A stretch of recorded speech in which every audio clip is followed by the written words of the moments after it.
আজকের উদ্দেশ্য সম্পূর্ণ আলাদা, দুটো গাছকে স্থান পরিবর্তন করব। ভিডিও চমৎকার হতে চলেছে।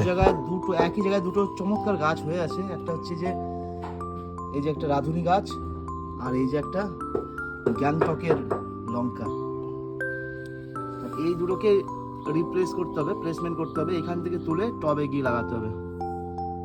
আর বাইরের দিকে চোখ রাখলে বন্ধুরা দেখতে পাচ্ছ এখানে সবুজে ভরা, চারিপাশ শুধু সবুজ আর যেন মনে হচ্ছে প্রকৃতিকে আমরাই বাঁচিয়ে রেখেছি। আর এখানে আরেকটা গাছ বড় হচ্ছে ধীরে ধীরে, মাঝে দুবার ফলও দিয়েছে। আমরা ধীরে ধীরে আমাদের কাজ করতে শুরু করলাম। প্রথমে ব্যাপারটা একটু টাফ মনে হচ্ছিল, কিন্তু খুব সেফটিভাবে এটাকে তুলে ফেলতে পারলাম অবশেষে। তারপর সঙ্গে আনা ইনস্ট্রুমেন্ট নিয়ে ছাদের দিকে রওনা হলাম। আপাতত একদম নতুন গার্ডেন সবে তৈরি হচ্ছে, আশা করছি খুব তাড়াতাড়ি এই জায়গাগুলো পূরণ করতে পারবো। অবশেষে লঙ্কার চারা গাছ দুটোকে লাগানো হলো। কেমন লাগছে সেটা বিষয় নয়, কিন্তু এটা টিকে থাকবে কিনা সেটাই বিষয়। এক সপ্তাহ আগে নিয়ে আসা এই গাছগুলো ধীরে ধীরে বড় হতে লেগেছে। আর নিয়ে আসা হয়েছিল 4টে ক্ষুদে লঙ্কা গাছ, তার মধ্যে একটা লঙ্কা গাছে এই দেখো 4টে বড় বড় লঙ্কা ধরে ঝুলে আছে।